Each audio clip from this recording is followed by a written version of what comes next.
బాగి, నువ్వు కడుపుతో ఉన్నావనే కదా అమర్ నీపైన ప్రేమ చూపిస్తున్నాడనే కదా ఇలా ఎగిరెగిరి పడుతున్నావు. ఈరోజే నిన్ను నీ కడుపులో బిడ్డని చంపేస్తాను అని మనోహరి అనుకుంటూ వెంటనే రణవీర్కి ఫోన్ చేసి చెప్తుంది. ఏం మాట్లాడుతున్నావు మనోహరి? నేను బ్లాక్ మెన్ వేషంలో రావటం ఏంటి, బాగిని చంపటం ఏంటి? నా వల్ల కాదు.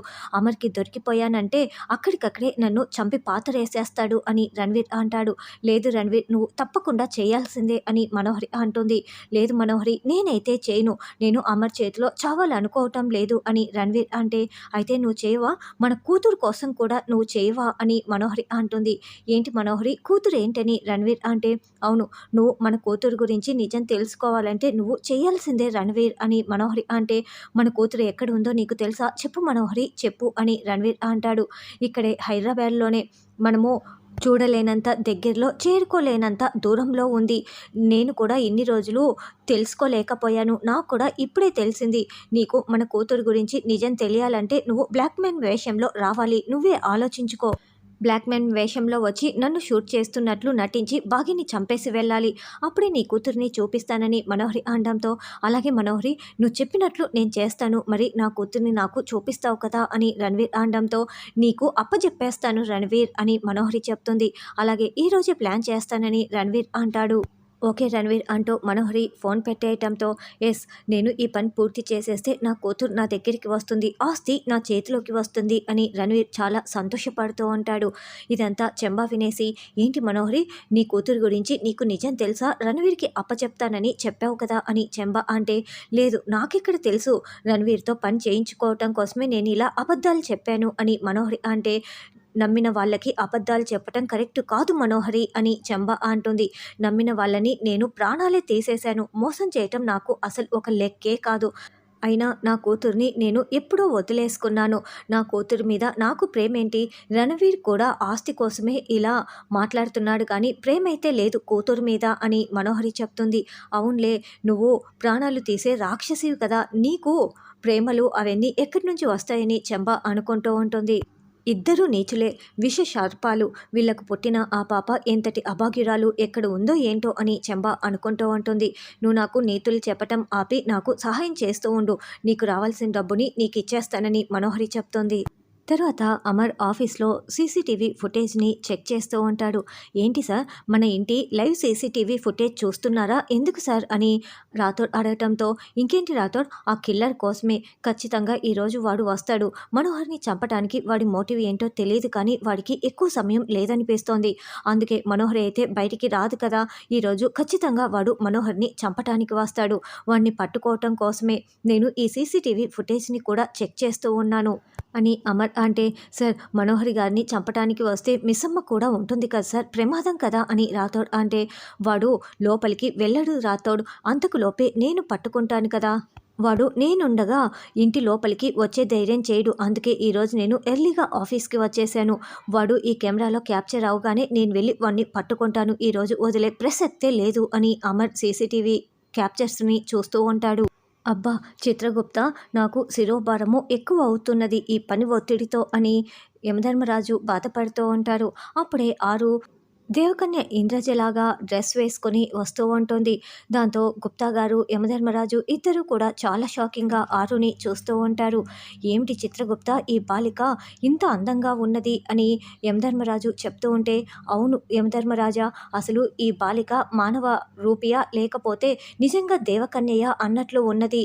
మనం నారదుల వారికి ఏమైతే చెప్పామో అది నిజమేననిపించుచున్నది. ఈ బాలిక నిజంగా దేవకన్యలాగే ఉన్నది అని గుప్తా గారు చెప్తూ ఉంటే, అప్పుడే ఆరు వీళ్ళ దగ్గరికి వచ్చి, గుప్తా గారు, నేను ఎలా ఉన్నాను అని అడుగుతూ ఉంటుంది. 7 లోకాల్లో నువ్వు ఎవరికి కూడా సాటి రావు బాలిక, నువ్వు అచ్చం దేవకన్యలాగే ఉన్నావు అని గుప్తా గారు ఇంకా చాలా చాలా పొగుడుతూ ఉంటారు. చూడు చిత్రగుప్త, నువ్వు ఈ మానవ బాలికని ఇంతగా పొగడవలసిన అవసరం లేదు, ఇక ఆపుతావా అని యమధర్మరాజు అరుస్తూ ఉంటారు. ఏంటి రాజుగారు, నన్ను పొగుడుతుంటే మీకు జెలసీగా ఉందా? అయినా కూడా ఇంద్రజ్ కంటే నేను అందంగా ఉన్నానన్న జెలసియా అని ఆరు అంటుంది. చూడు బాలిక, నువ్వు ఈ రూపంలోనే ఉండవు, నిన్ను ఎవరైనా ఎవరు అని అడిగినచో ఇంద్రజ అనే చెప్పాలి అని యమధర్మరాజు చెప్తుంటే, సరే రాజుగారు, ఈ రూపంలో నేను ఒకసారి భూలోకానికి వెళ్ళి రావచ్చా అని ఆరు అడగటంతో, చూడు బాలిక, అలాంటి అవకాశం ఏమీ కూడా నీకు లేదు. చూడు చిత్రగుప్త, నీ అంగుళికాన్ని చాలా భద్రంగా దాచిపెట్టుకో అని యమధర్మరాజు చెప్తుంటే, చూడు యమధర్మరాజా, నేను నా అంగుళికాన్ని బంధించేసి తిని ఈ బాలికకి అస్సలు దొరకదు అని గుప్తా గారు చూపిస్తూ ఉంటే, అవును, నేను నా దేవి కూడా అంగుళీకాలు ఈ బాలిక చేతికి వెళ్లకుండా భద్రపరిచాము. చూడు, నేను వెళ్తున్నాను, ఈ బాలిక మాత్రం ఇక్కడే ఉండాలి, నీ అంగుళీకము మరీ జాగ్రత్త అని రాజుగారు వార్నింగ్ ఇచ్చి వెళ్తారు. మీ అంగుళీకాలు లేకపోతే ఏంటి, నారదులు వారు ఉన్నారు కదా, ఆయన్ని నేను బుట్టలో వేసుకొని భూలోకానికి వెళ్ళి వస్తాను అని ఆరు నారదుడి కోసం చుట్టూ చూస్తూ ఉంటుంది. ఏమిటి బాలిక, నీ ముఖ చిత్రం చూస్తూ ఉంటే నువ్వేదో పథకం వేయిచున్నట్లు అనిపిస్తున్నదే అని గుప్తా గారు అంటే, మీకు చెప్పేస్తారు మరి, పొండి గుప్తా గారు అని ఆరు వెళ్తుంది. అసలు ఈ నారదుల వారు పిలవకుండానే వస్తారు కదా, ఏమైపోయారు అని ఆరు వెతుక్కుంటూ వెళ్తూ ఉంటుంది. చూస్తుంటే ఈ బాలిక ఇంద్రజ అని చెప్పి నేనే భూలోకానికి వెళ్ళే మార్గం సుగమం చేసినట్లు ఉన్నానే, ఏం జరుగుతుందో ఏంటో అని గుప్తా గారు అనుకుంటూ ఉంటారు. తర్వాత బ్లాక్ మ్యాన్ అమర్ గేటు బయట గమనించుకుంటూ ఉంటే అది సీసీటీవీ ఫుటేజ్లో కనిపిస్తూ ఉంటుంది.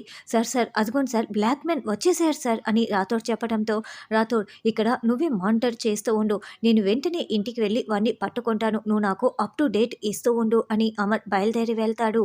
చెంబ కిటికీలో నుంచి చూసేసి, మనోహరి, అదిగో రణ్వీర్ బ్లాక్మెన్ వేషంలో వచ్చేసాడని చెప్పటంతో, ఎస్, అలాగైతే నేను బయటికి వెళ్తున్నాను, నువ్వు ఏదో ఒకటి చెప్పి బాగీని బయటికి పంపించు అని మనోహరి అంటే, నేనెలా పంపించగలను అని చెంబ అంటే, నువ్వు ఏదో ఒకటి చెప్పి పంపించేసేయి, బాగి బయటికి వస్తేనే కదా నన్ను షూట్ చేస్తున్నట్లు రణ్వీర్ బాగి ప్రాణాలు తీసేది, నీ వల్ల అవుతుంది, వెళ్ళు అని మనోహరి చాలా సంతోషంగా బయటికి వస్తుంది. ఇక్కడేమో రణ్వీర్ ఇంకా బ్లాక్మెన్ డ్రెస్లో రెడీ అవుతూ ఉంటాడు.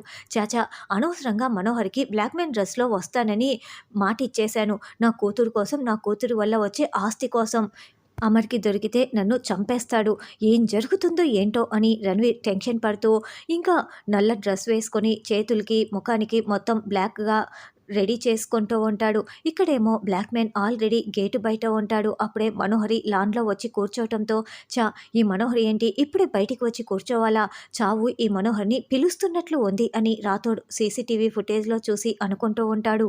బాగి అద్దం ముందు నిలబడి రెడీ అవుతూ ఉంటే, మేడం మేడం, ఎంత చెప్పినా వినకుండా మనోహరి మేడం లాన్లో వెళ్ళి కూర్చున్నారు మేడం అని చెంబ అంటే, మనోహరి లాన్లోకి వెళ్తే నీకేంటి బాధ అని, నువ్వు నాకు కేర్ టేకర్గా వచ్చావా లేకుంటే ఆ మనోక అని బాగి ప్రశ్నిస్తూ ఉంటుంది. మేడం, అంటే మనోహరికి ప్రాణగండం ఉందని సార్ చెప్పారు కదా, బయటికి పంపించొద్దని మీకు కూడా సార్ చెప్పారు కదా మేడం, ఎంతైనా నేను ఈ ఇంట్లో ఉంటున్నాను, ఆవిడ ప్రాణాలు కూడా ముఖ్యమే కదా, పైగా ఆవిడకి ఏదైనా అయితే సార్ మళ్ళీ మిమ్మల్నే ప్రశ్నిస్తారు కదా మేడం, అందుకే మీరైనా వచ్చి చెప్పండి అని చెంబా చెప్పడంతో, సరే పద, నా మాట కూడా వినట్లేదు కదా, సరే వెళ్దాం పద అని బాగి అంటుంది. మనోహరి చాలా సంతోషంగా లాన్లో కూర్చొని బుక్ చదువుతూ ఉంటే అప్పుడే ఆ బ్లాక్ మ్యాన్ కాస్త వెనుక గోడ దూకేసి మనోహరి వెనుకల నుండి కాస్త దూరంలో రివాల్వర్తో గురిపెట్టి ఉంటాడు. అప్పుడే బాగి చెంబా ఇద్దరు కూడా లాన్లోకి వస్తూ ఉంటారు. అమర్ కార్లో బయలుదేరి వస్తూ ఉంటే రణ్వీర్ అప్పుడు ఇంటి దగ్గర నుంచి బయలుదేరుతూ ఉంటారు. ఇదంతా చూస్తున్న రాథోడైతే చాలా కంగారు పడుతూ ఉంటాడు. బ్లాక్ మ్యాన్ షూట్ చేయడం, మనోహరి కెవ్వుమని కేకలు పెట్టడం మనకి వినిపిస్తూ ఉంటారు. ఇప్పుడైనా నిజమైన బ్లాక్ మ్యాన్ షూట్ చేసింది మనోహరికి బుల్లెట్ తగులుతుందా లేదా అన్నది రానున్న ఎపిసోడ్లో తెలుసుకుందాం.